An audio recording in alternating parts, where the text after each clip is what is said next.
Hello and a warm Collisions YYC. My guest this morning, Mr. Jeff Humphreys. How you doing, buddy? Good, thank you. How are you? I am very good. I'm excited to turn the tables. I recently had the privilege, the opportunity to be on your podcast, the Calgary Sessions, and you graciously said you were happy to come on Collisions. So we've got so much stuff I want to chat with today. Your agency, your journey as a digital storyteller, and more importantly, because this is business, and this is a business-focused podcast on economic transformation in Western Canada, the value of audio, video content, the value of good storytelling. It's almost cliche to say, oh yeah, I'm in marketing, I'm a storyteller. Well, how do we really unpack that for businesses who are selling valves one day to businesses that are maybe looking to change the world through some deeper purpose? So with that as our entry point, give us a little bit, President and CEO, Shortline Creative, host the Calgary Sessions. Give us your little elevator pitch and we'll unpack it from there.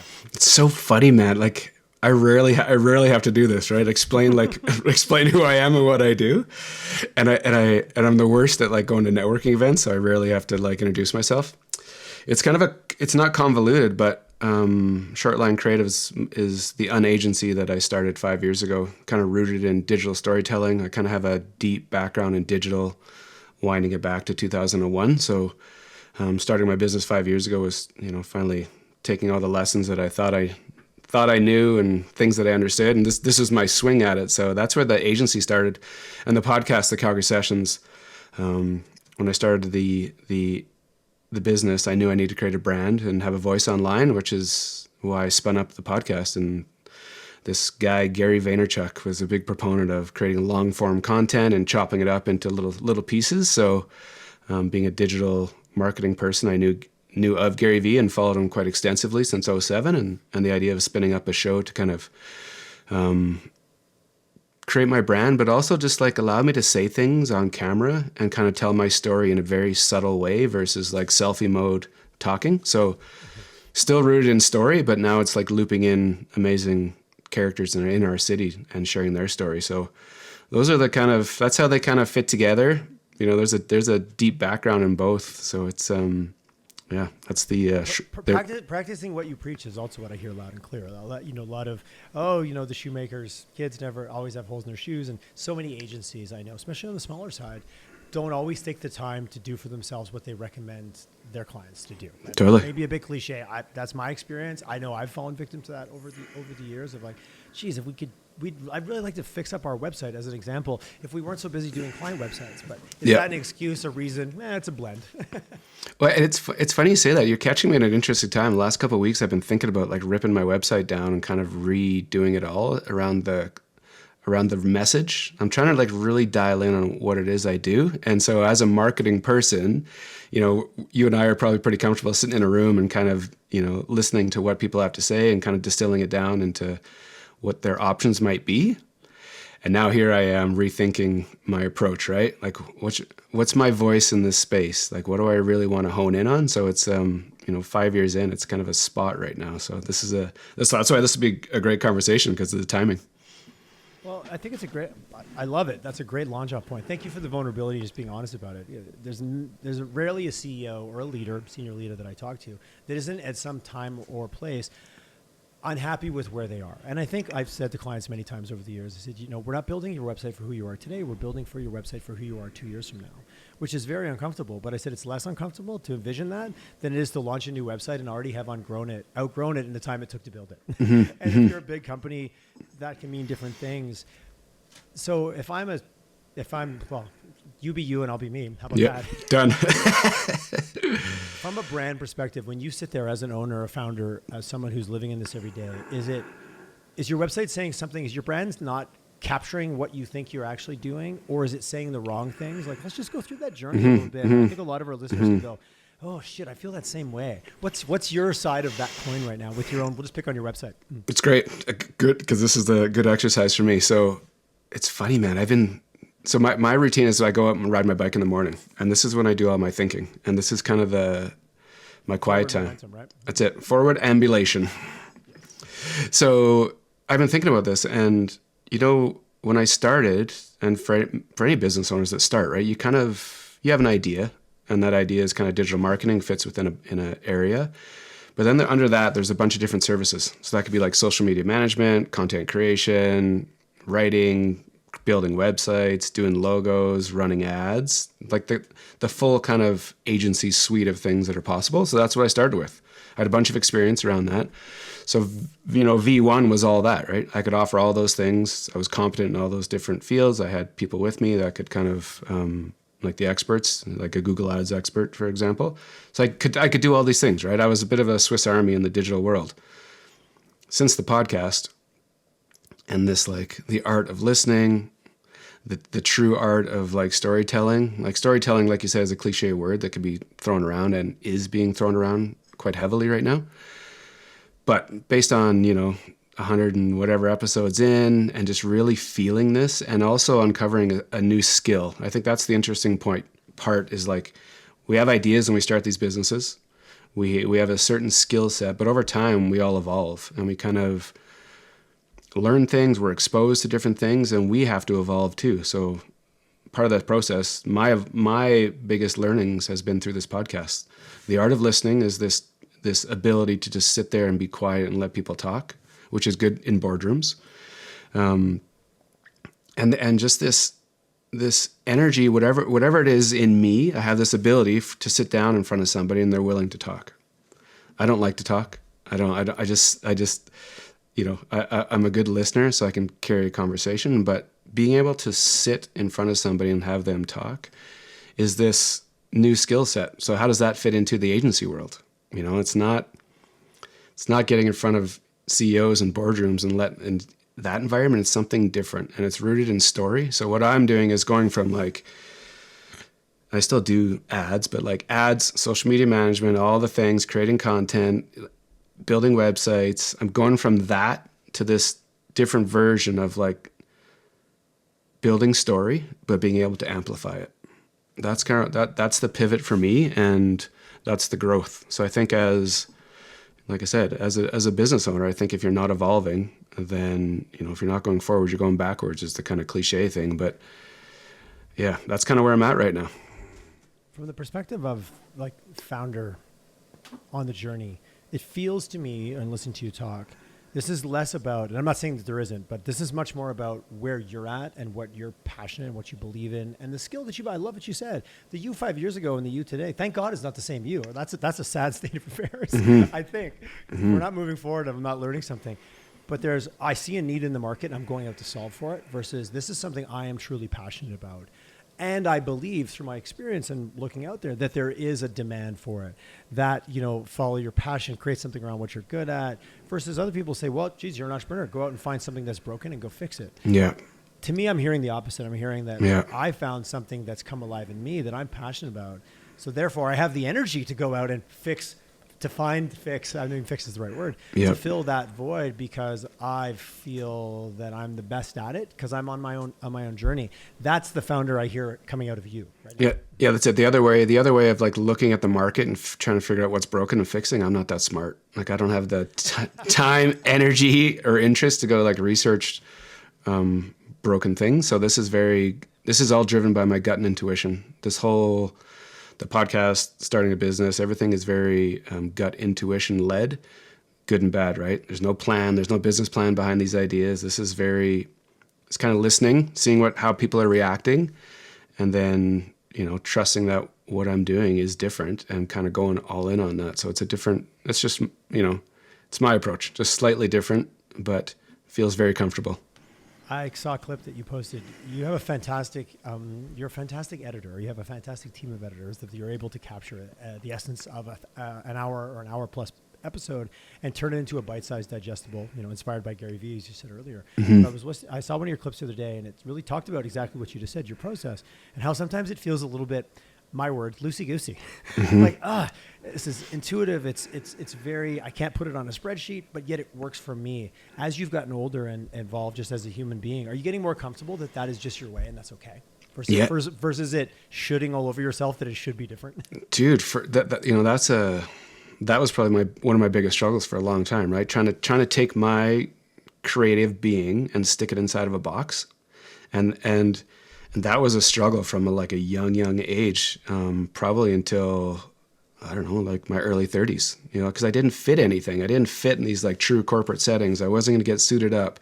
I wasn't going to wear like shitty golf shirts. Like I just couldn't fit in those boxes. So now this is my unlock time. It happened later in life. But everything's very clear right now. And this kind of trusting gut intuition. I met this lady, Sandra Wig, and she wrote this book called The Power of Gray Thinking.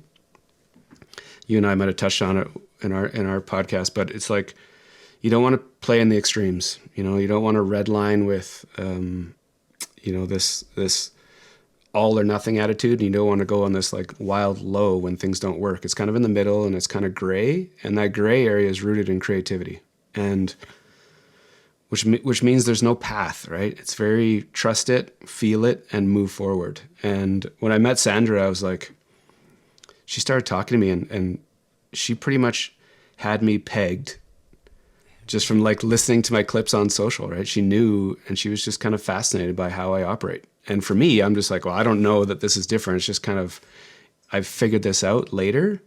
I still don't know it's a thing, and I don't fully trust it, but now I'm pretty confident right now that how I'm moving, it is a way. It's not the regular way, but it's my way, and it's actually working. So it's kind of trusting this creativity, vague gray space, which for a lot of people, that's very uncomfortable. But me watching people that are very planned and calculated, that makes me uncomfortable, because I feel like, well, shit, I don't know what I'm doing. If these people that I'm looking at as like leaders or whoever are doing these things and I'm not, I'm like, well, am I the dummy in the room? Like, am I doing something wrong? So trusting this is it's not new, but now I understand it, and understanding it just kind of gives me the jam to kind of move. The word that comes up as you're talking, imposter syndrome. Yeah. I'm assuming this is something that may have ridden on one of your shoulders for a period of time. I don't know. You're old enough, the good Fred Flintstone and the bad Fred Flintstone, that ride around whispering things in your ears. As leaders, I think we all have our own versions of whatever that is. Yeah. Yeah. And for me, it's like, I've always been like a confident person. Like, and it's kind of like a bit of a contradiction, because like going through school, I was like horrible, like 47s and 57s, and 62 was a good day. But you take me out of school and put me into sport, and I like really excelled. There was this, whatever I kind of picked up, I just like went all in and got like somewhat good at it. So there was just like this weird, in school, I was looking at people as like, man, they got it all figured out. I'm a dummy. But the minute I walked out in like recess or like sport after school, it was on. Like, for whatever reason, I had this thing in me that I was confident. And so that piece has always been with me. And now in this like business world, it's just kind of leaning in on that. It's really, it's being more confident based on all the experiences I've had in the last 20 years. So it's not ego. It's confidence based on experiences, and that's kind of why I can trust this. Would lead me to think that entrepreneurship was sooner or later the only path, right? Oh, totally. And so my last job, like when I got fired, I was there for a long time, like 9+ years. And I love it. You put a little emphasis. You put a little emphasis on the F on fired. For sure, because I got fired. Just to be clear, it was by the end of that journey, I probably shouldn't have been employed. I was not a good teammate, and that's because this was bubbling up. I'm like, I need to have more control in the direction. I need to let these creative ideas out. So it was time. The timing was perfect. So it all worked out spectacularly. But I think for a lot of years, and even in sport, it's really funny around authority, whether it's coaches or bosses. If I was really on board with who they were and what they believed, I was the ultimate teammate. The minute that somebody in leadership was just like pushing the wrong way or pushing my buttons the wrong way specifically, it was off. Like as a youngster playing sport, like I was probably, 13, 14, and me and a coach didn't see eye to eye. I was a asshole, like just a bear of a human at a young age. So nothing's changed. I'm the exact same person I was, but now it's just like showing up in different ways. It's so funny. I can only imagine so many people listening that are founders or entrepreneurs that are nodding with us as we're talking. And I can also, I have some friends that work in corporate jobs that maybe shouldn't be there either, but sometimes the trap of the paycheck and the regularity and, you know, all those things. For sure. I love you said authority. My own journey, just to chime in on that for a second, is Yeah. I used to be very anti-authority. But what I realized over time that, yes, I am, but it's the second I feel like I'm losing agency. That's what I realized was actually one of my most valued feelings, possessions, realities. And the second that was compromised, which often looked like authority, oh man, it was not good. Still to this day, I bristle. Someone asked me to do something that I'm on board with, no problem. If I'm not, anything the lack of personal freedom and agency is it's an explosion waiting to happen. Hence why we run our own businesses. But then at the same time, how many people on your team? Is it you with some resource? Because that does matter when you start adding people into this occasionally volatile mix. Yeah, there's 6 of us right now. Kind of goes like 6, 7. And what's interesting is, you know, being in this spot now, you have to like be very mindful of the shitty experiences that you had as a team member, and whether it's transparency or feedback or, you know, just rewarding people. You have to be very mindful of, you know, I have to be very mindful of what I experienced and what I didn't like, and also, you know, my biggest learnings were in dressing rooms. So understanding like how it all works. Like, how do you get 20 people working towards this on the same path, and understand there's different hierarchy and different skill sets, but, you know, keeping it all together. So, yeah, it's, you know, if you get all them on camera and ask them, I think it's a strength of mine. It's kind of like I'm comfortable in that environment to lead. So it's, yeah, it feels like a natural progression. What would you tell younger you when you had number 1 of the 6 or 7, and then you've lowered up to 6? What have you learned now about because it's great to say you need to know how to get people on the same path. How do you get people on the same path? You just listen. You listen and you there's no fear. Like, you can't lead with fear. You can't instill fear. It's listening, and it's just it's creating an environment where their creativity can shine through. Like you just talked about, right? Like when somebody gives you an idea, you're like, yeah, I'm in or I'm way out. I think that's the creative piece. So I think if you don't give like black and white objectives or design guidelines or thoughts, you just, here's the idea, you go do your thing. So it's understanding, for me, it's understanding my own strengths and weaknesses, knowing that I have a team for a reason and they're all experts at what they do. So here's the big idea. Here's some suggestions. Go do your thing. So it's kind of enabling people to kind of do the thing that they're good at and they're passionate about. To say hiring is important, is critical, is a make or break, is an understatement.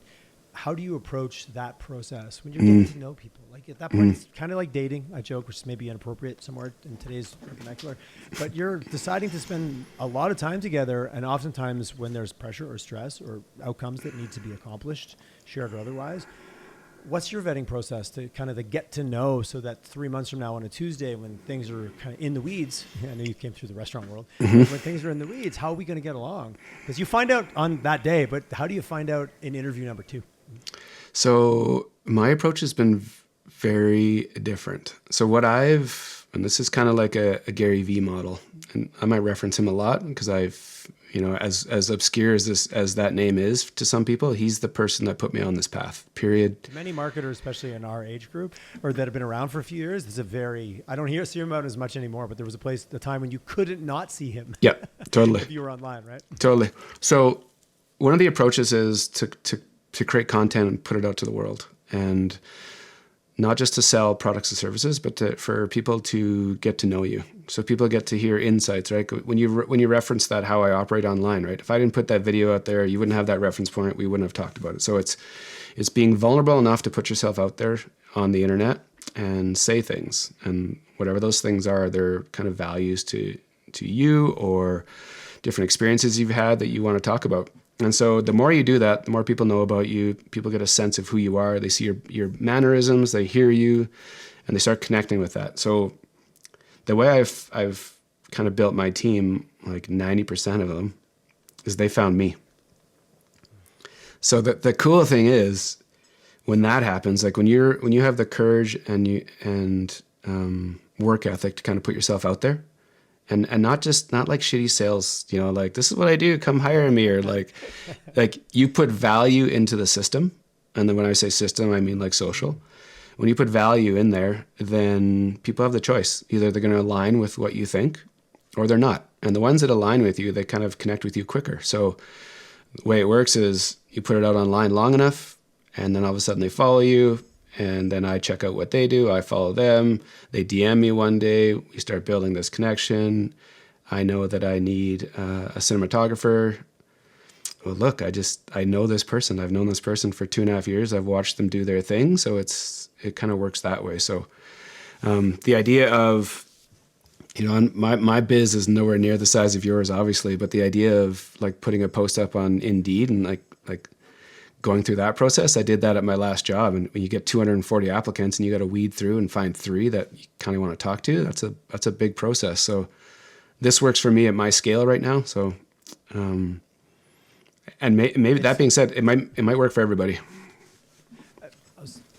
It's a fancy way to say employer branding done well, right? Yep. We can dice it up with all kinds of. You got the word. Yeah, you got it. But you're doing the thing, but you're actually living it. Yeah. And it's so funny you say that. Like, yeah, we will post, especially with because our teams can work from anywhere, so we can focus on it. We have teams right now. We have somebody in Newfoundland. We have somebody in Victoria. We literally cover the whole country. But if they know you or don't know you, and you put out that post on Indeed, the good ones will go see all your content, and they will reach out and go, "Hey, I watched this video. I saw the podcast that Tyler did. I saw an example of work you guys did." So even if it works in reverse, having it out there still is a difference maker. Everyone's a private investigator these days. They're going to do their research. They're going to dig in. Totally.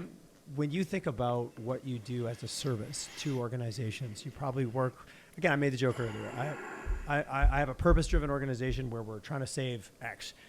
I sell widgets, you know what? And I think we have the best widgets, and I think our widgets will make our clients' lives so much better, whether they're trying to do the most boring thing, and I'm picking boring, like they're trying to build a conveyor belt, but our bearings are better than anyone else's bearings. This company over here is trying to build wells in sub-Saharan Africa. Kind of different, but both still trying to make the world better through their offering.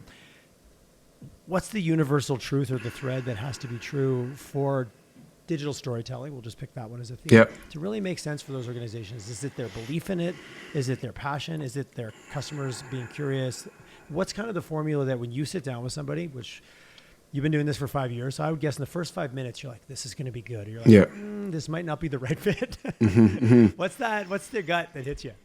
It's the minute an organization wants to deviate from just selling products and services, the minute they believe in that there is stories within their organization that need to be told, and that could be around leadership, that could be around the rest of the team, that piece right there. So the unlock for me is when I get into a room and these owners say, we need to get our brand out there. The traditional brand of like logos, fonts, and some brand book that's never used. That's like brand 1.0. But that's not brand. That's not brand. It's identity. I get so frustrated with that. Which is like, oh my God. Anyways, yes, I'm going to flip my desk over, but that would be really counterintuitive to my day. But it's like, sorry. Please continue. No. But I love it because people think that's what it is, right? It's the love of God, people. Exactly. So sometimes they don't even know what they're talking about. But when they're talking about sharing stories.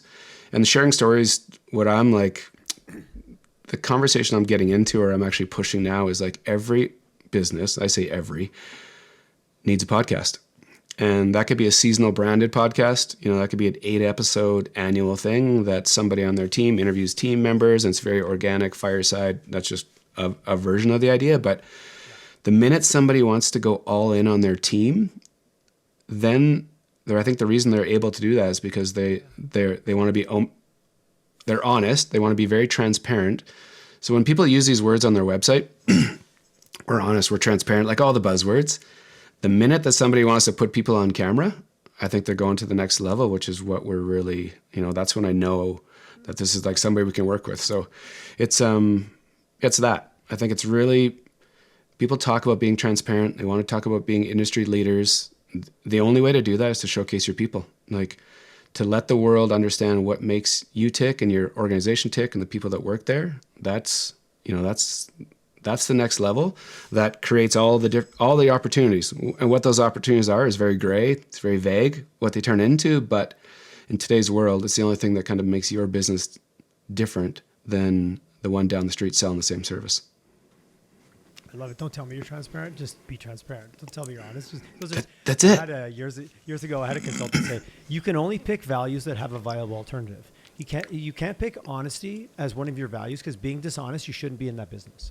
And I loved it because he goes, being not trustworthy, get out of here. Like, pick something that someone else could choose that would be right for them and wrong for you, but still a viable alternative. It always stuck with me. And I love those buzzwords. We're this, we're this, we're this. You should be those things, or you're just kind of being a shithead to do business with. You shouldn't be not those things. I don't have to, if you have to tell me, just be it. Just show up that way. And that's like, you meet a friend and go, hi, I'm this person. I'm not in it for the money. So what you just told me is you're 100% in it for the money. The people that don't think that way don't even bring it up. That one's always a joke. My business partner and I would leave a meeting with a consultant or a partner or vendor, and the first thing they led with is telling you they're not about the money. Yeah. Why did you even have to bring that out? I would have figured it out real quickly. Quickly. When it comes to, let's just talk about podcasts. Is podcast now just equal to the word video?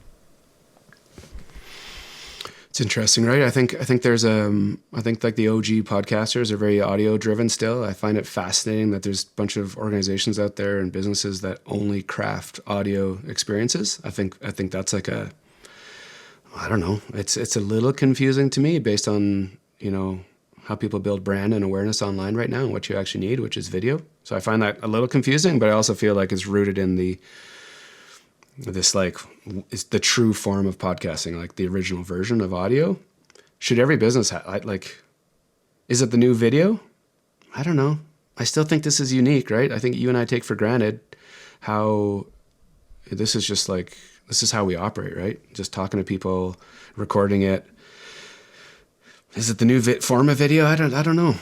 It's I think it's one of the tools, like one of the video tools that can be used, and I think it's like, it could be corporate interviews, and then if the organization's brave enough to have a podcast, I think it's another video avenue. So, yeah, I think I'm always talking about it everywhere. Every conversation I get into, they always ask about like who's your next guest? How's the show been? How's the podcast? I see you online.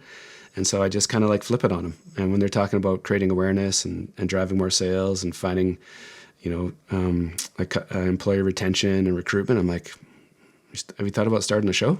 It's like, I don't know. Like, so yeah, it's, it is. And it is not to be underestimated, the amount of effort and energy. And you and I talked about this even on our show, about the time and energy that goes into creating it. And it's interesting because I'm right at that intersection right now.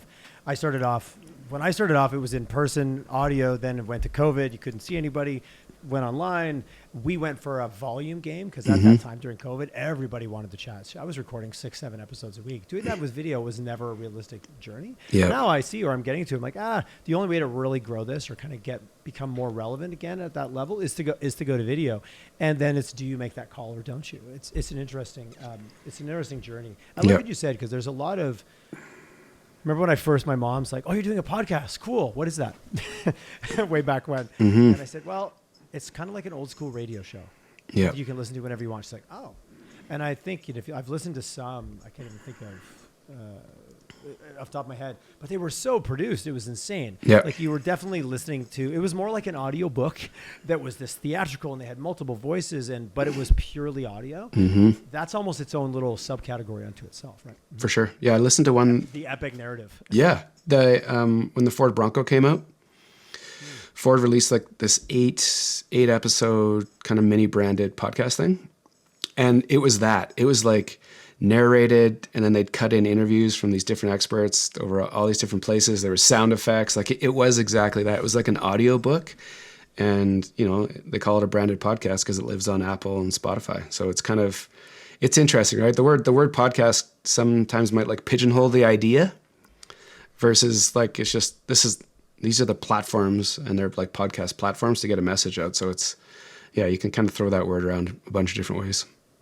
Really what I'm hearing is authentic content that is transparent, that is honest, that is all those things. So therefore you don't have to say any of those things. Totally. And working with a partner, and I also am a firm believer that you can't see the label when you're inside the bottle. So working with someone like yourself who can come in, so many companies that I've worked with over the years doing this for a long time, the thing that actually makes them unique, they often take for granted. For sure. That's just what everybody does. It's like, for sure. Actually, no, not everybody does that thing. And I think my business coach years ago, she's like, a true core competency is something you borderline take for granted, but your customers don't, but you're not always aware of it.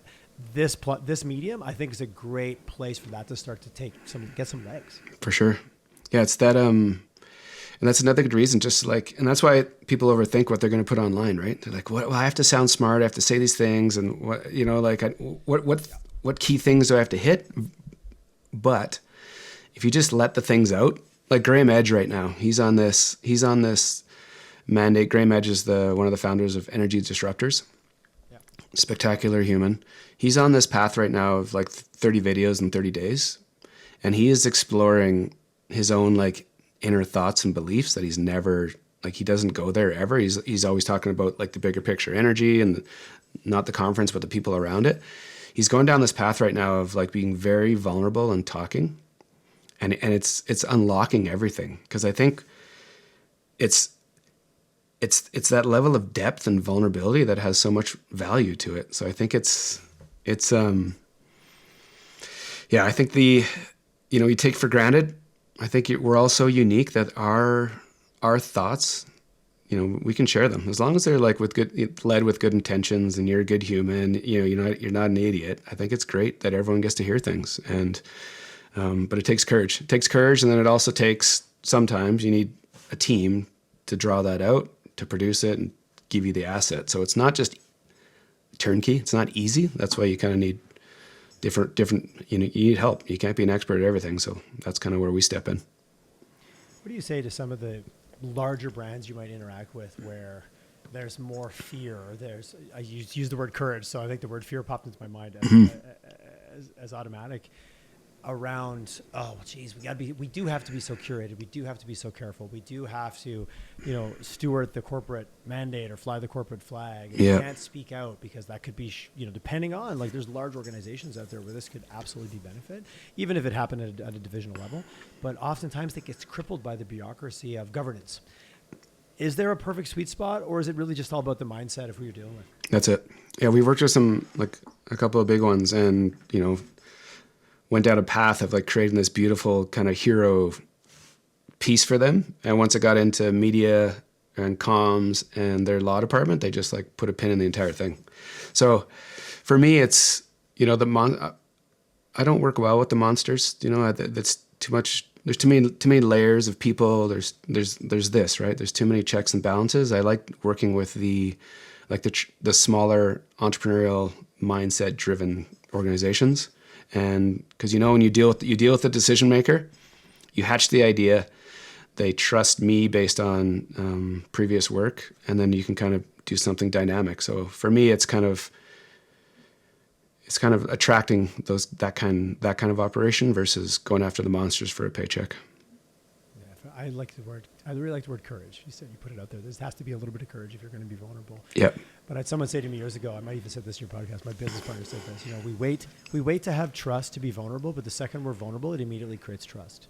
And like there's so much truth in that, but we're taught over the years to keep calm and carry on, chip, roll down. Mm-hmm. And corporate does that incredibly, let's just use it as a blanket. Corporate does that incredibly well. So we talked a little bit about authenticity. We talked about the value of it and, the power it can drive to your brand. I also love what you said, and I support this. Don't commit to 12 episodes a month. Do a series. Think about it as a form of content that is worth exploring, and invest some time and energy and test it. Get a feel for it, learn, and move forward. Don't commit to okay, I'm going to do a podcast. Oh, I'm another stat of someone who started a podcast and failed because there's way more work. I love the series idea. What about hosting? Should it be the CEO? Because I'm the CEO. Should it be one of your sales team? Who does someone own the camera or that role, or is it about someone like yourself hosting and then engaging as the outside curious agent to then have these conversations with staff or with people? What's your recommend? And I'm assuming it moves around. So I think the idea of an outsider hosting a show for an internal brand thing, there might be a disconnect there. I haven't really gone down that path of that idea. I think the idea of having an external person facilitate a conversation that then gets chopped up and creates these like mini segments online, I think is doable, like the off-camera producer essentially teeing people up. But the idea of the host in an organization, who's supposed to do it? It's a good question. I think it's not the loud person. I think it's somebody that can listen, that is very observant, and that's passionate. And who is that person? Well, that's a good question. It probably can't be somebody junior, just because, if they only stick around for 3 years, you might have to rebrand the thing, which isn't ideal, but everybody moves. So that wouldn't be my stumbling block. Is it the CEO? You know more CEOs than I do. And there's some great ones that can really, check their ego at the door, and they're very passionate and they're very understanding. Those people would be spectacular. You get a leader on that people see them in a certain light. They're managing these operations and people see them as like numbers, or they're very professional, they're suited up, they're hosting the AGMs, and it might be very formal, but they might have another side to them where they just love getting into conversation. So the host is such a big variable, I think it's not the reason people listen, but it's the reason people won't listen. That's an awesome answer to that question. Like if the host sucks, if the host doesn't allow the guest to actually like get into it, then what's the point of like inviting these people onto the show? So it's I do think it's an answer. I think this mini branded podcast idea, this isn't a new idea. Lots of people are doing it, but I love it. Like like you said, it allows businesses to create a message in a form of media, which is podcasting, that is so heavily used that it's only going to do good things. It's only going to build more awareness. It's only going to build more, it's going to bring the team closer together. If you have the CEO talking to different team members or industry people, and me as an employee is, walking my dog, listen to the boss talk to these people, I'm like, oh, I have more perspective on why why he or she is going down this path. And I think that's kind of, there's a lot of value in that idea. I'm sure, I don't know if you get this feedback, just back to the supportive of the miles of reach that this type of content gets. I had one organization I interviewed years ago, and I ran into him like last year somewhere. He goes, Tyler, I can't tell you, like, if someone hasn't listened to our episode before they come in for an interview, I won't even hire them. Because he goes, I've had people come in that quote me back to me for shit I said a year ago because they listened to your show. And they're like, it just became like, if you didn't care enough to do research on our organization, then probably you don't care enough to work here. And he goes, it's become one of our criteria. I've had sales guys and gals, sales people, sales humans go, oh, I just scan your guest list to see if the person, and goes, and because if you're in Calgary, you've probably chatted with them. I'll go and listen to their podcast so that I've got more, I can connect with them. I can be more credible. I can relate to them. Totally. The amazing ways, like, I also think that as someone sitting here thinking about going down this path, if you have a long sheet of paper, you could probably think about all the ways it could impact you, but it's probably going to surprise you. Something I would say is a broad answer. For sure. Like, and you and I chat about this, like the experiences that you and I have had through our own podcasts, when the idea was hatched, there's some ideas and things on there that there's no way that we would have thought that we would have got there. And we also wouldn't have understood like what kind of skill set we'd be honing and refining, right? And I think that's those unknown pieces. I think that's what people struggle with. Some people, so for me, being very comfortable in the gray and creativity, I'm okay with having an idea and trusting it. As long as I can kind of see it and feel it, I really trust it. Some people are wired more black and white. They need like a concrete plan. They need milestones. They need data. They need checkpoints, which is all great.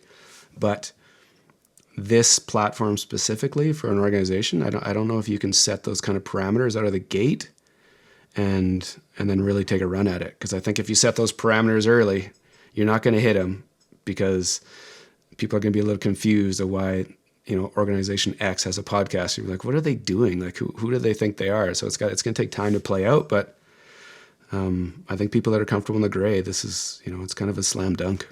I really like that. And you are in Calgary as well. So there is a city that's run by geologists, engineers, accountants. So we do have a city that fairly loves to live not in the gray, I would say, from a structural and analytical perspective. No disrespect to all my engineering guests, but I don't know if you've got this like the day before, like, okay, what are all the exact questions you're going to ask me? I'm like, it doesn't work that way. Well, what do you mean? I have to prepare. What if I don't know the answer? I said, I guarantee you're going to be the expert on 90% of what we're going to talk about here today. But that comfortable and that fear of I need to prepare. And I don't know about you, but if I was going to give any advice, unsolicited or otherwise, please don't make it a scripted Q&A podcast. Have some guardrails and have some ideas and do your research and prepare, but please don't make it question 1 through 6. Please don't do that. Yeah. And it's like, and that's why the stats are what they are, right?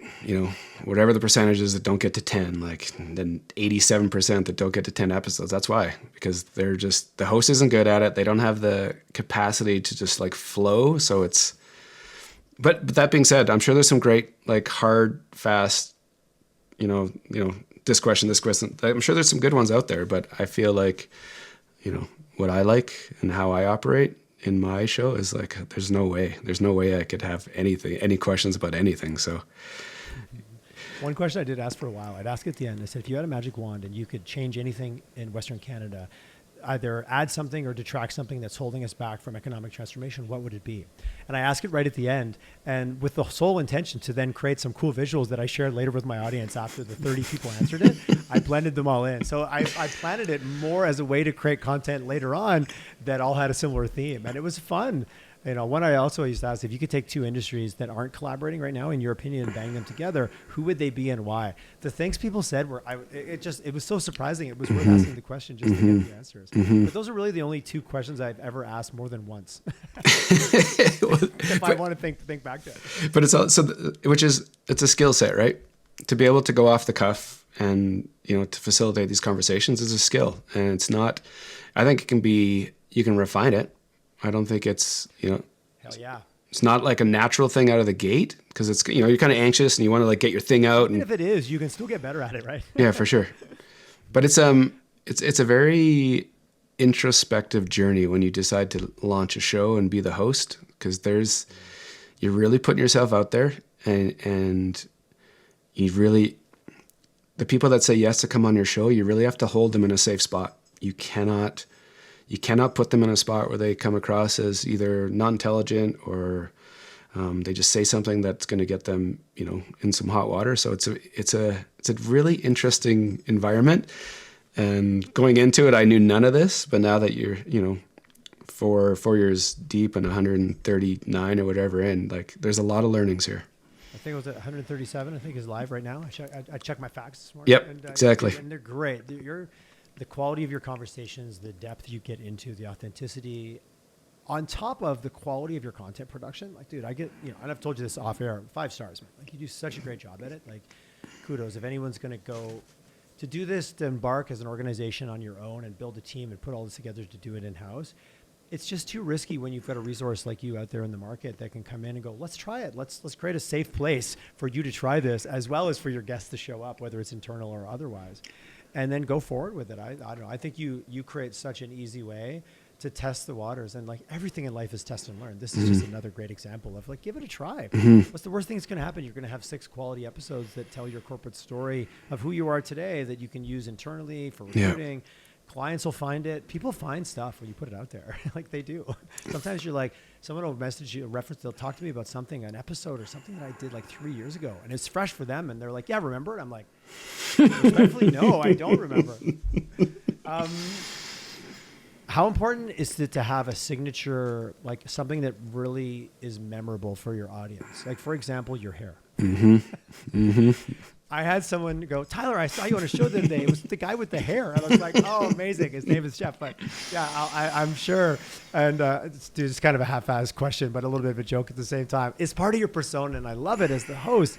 Is it a factor? Is it deliberate? Is it just also you being you? It's definitely me being me.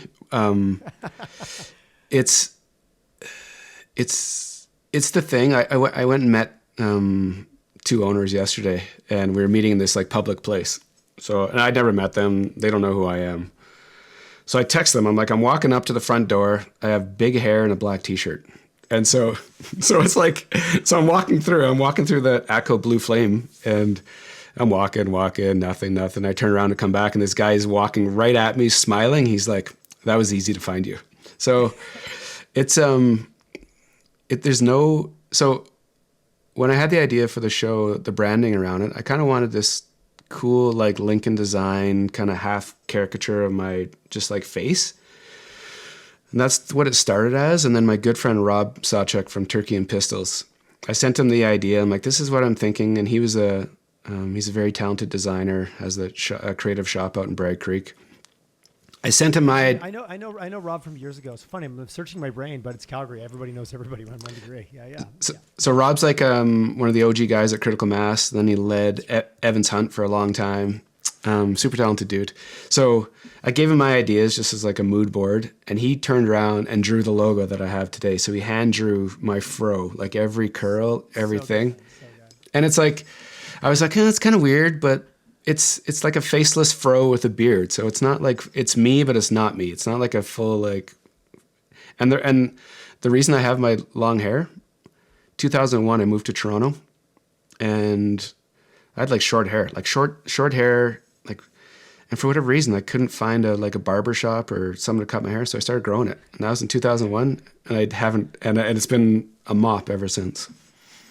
I love it. Super random question, but I couldn't resist. After Adam, my buddy, said, the guy with the hair. Well, that's it, though. Dude, exactly. You know what? It accomplished. And I was like, yeah, that guy. Quick shout out. You kind of skimmed over it, but Atco Blue Flame Kitchen. I had a meeting the other day for the first time. What a fabulous space for anyone in Calgary, especially if you live on the west side. Go there. It's amazing. It's my go-to. So good. Good. I don't drink coffee, and you can't drink beer at every single meeting. So this is kind of like this. This is a great spot that's like beautiful. There's lots of room. Parking's good. They got great food there. But yeah, it's very welcoming. They got a couple of 2 fireplaces in the winter that like it's gorgeous in there. So yeah, good shout out. Oh, there was ladies playing bridge. There was a bunch of people playing backgammon the other day. Business meetings.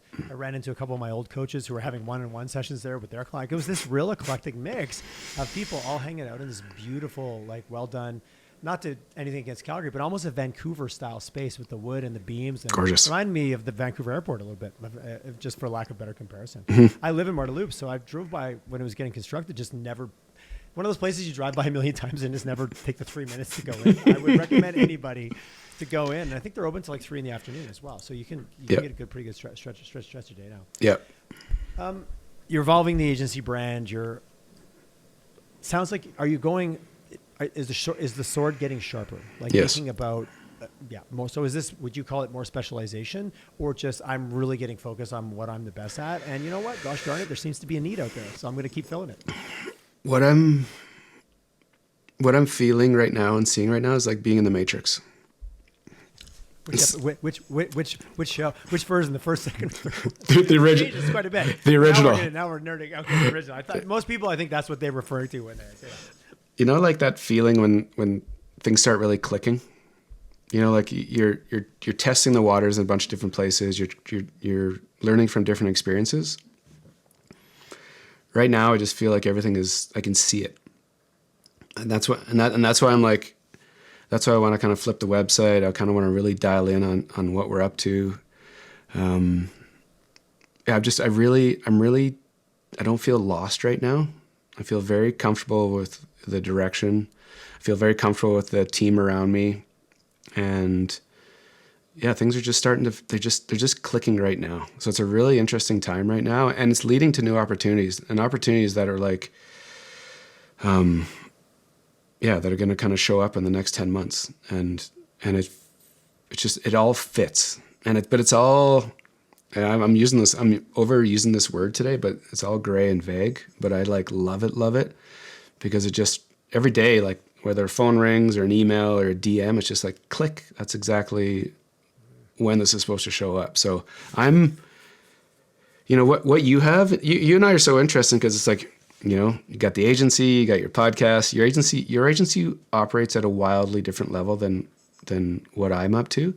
And which I love. And it's almost like knowing people like you that are in the city. It just gives me more confidence knowing that my little version and it's rooted in something different just feels so natural. And it just, you know, when you get to that point where you can look and you're just like, no, I got this. My idea, there's value here and there's direction here. I don't need to compare myself to other people in marketing. I don't need to compare myself to other podcasters. I'm just like head down, blinders on, and just do what I do and do what feels very natural and what I'm good at. So it's a spot right now. You're catching me at a really interesting time, and this matrix idea of like really seeing it, you know, this is probably the last 4 or 5 months where I'm really starting to find my stride.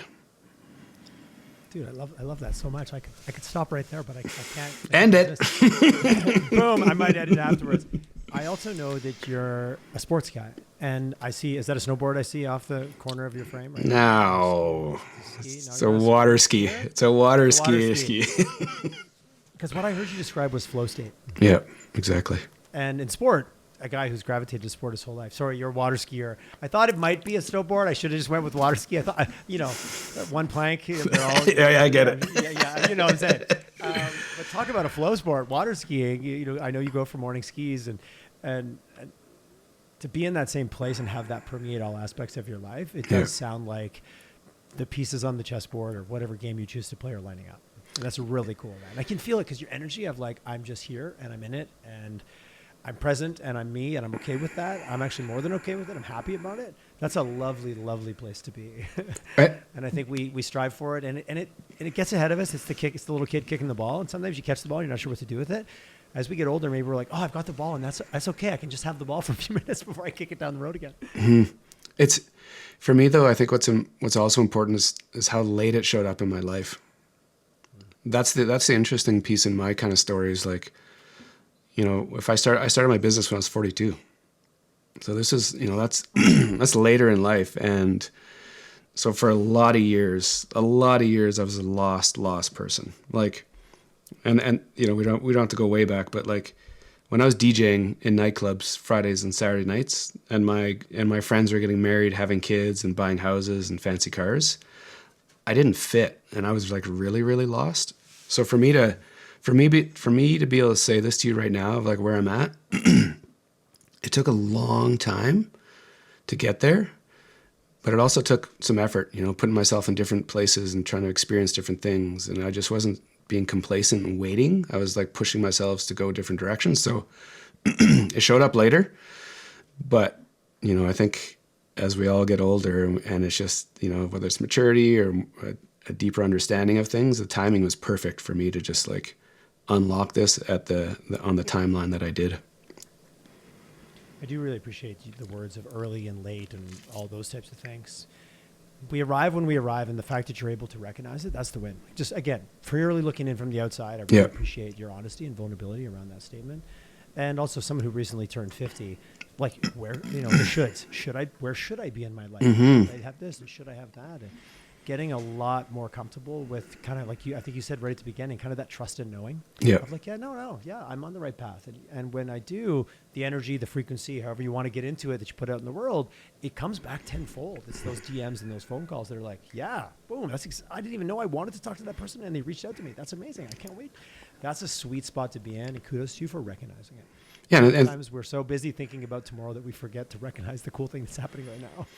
and what's and part of my clarity comes from fitness, and that's kind of that's been another unlock for me in the last decade, is that now I'm like programmed to do something. So usually in the mornings it's either gym, ride my bike, or go for a ski.